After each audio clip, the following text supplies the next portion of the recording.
This 5-minute solution will show you how to remove an admin from a Facebook group.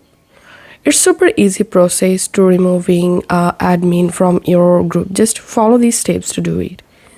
First of all, make sure you are the owner of the group. You want to remove someone as admin.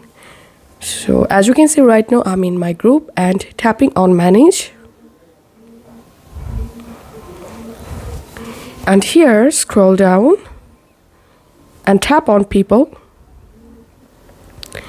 And this is a admin account. Now I want to remove this account from admin. So I'm tapping on this 3 dot and tapping on remove as admin. Remove admin.